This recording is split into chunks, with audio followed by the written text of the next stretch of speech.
Joshua Williams joins me to discuss sustainability in the fashion industry. He's the president of the consulting firm, the Fashion Consort, and an assistant professor at the Parsons School of Design. Thanks very much for your time, Joshua. Now, what does going green or being green in fashion mean?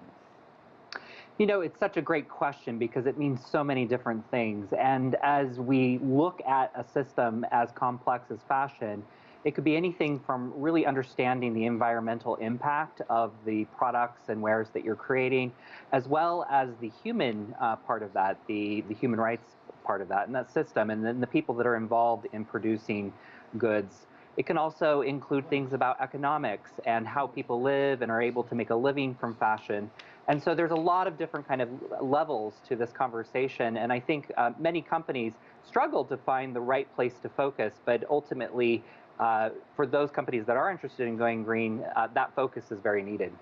So can you just talk about some of the ways in which the fashion industry harms the environment and how some designers are trying to overhaul, the industry in terms of reducing waste, especially given the fact that it's a retail industry and that assumes consumerism? That's correct. It is very much a consumer-forward business, and we're really supplying the demand, in many ways, the demand that we created. But nonetheless, obviously, retailers are looking at their bottom line constantly, and one way to build their business is to simply create more product and sell that product to the end consumer.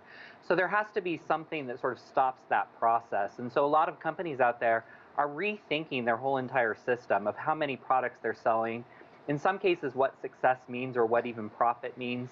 There's a lot of examples such as Patagonia that are taking that in many ways to an extreme by rethinking altogether what profit means for that company. And then there are others who are really thinking about it much more locally, thinking about how to purchase goods that might be more local, so that has less of a carbon footprint, trying to engage with the communities around them. So again, it can be really a whole gambit of things that are both global in nature or at the very local level. So there's this tension between environmental consciousness and competition policy. How would you say it's playing out across the industry? Well, in many ways, every country is quite different in terms of how they're looking at these issues of sustainability and climate change and by extension, consumerism and how people are buying things.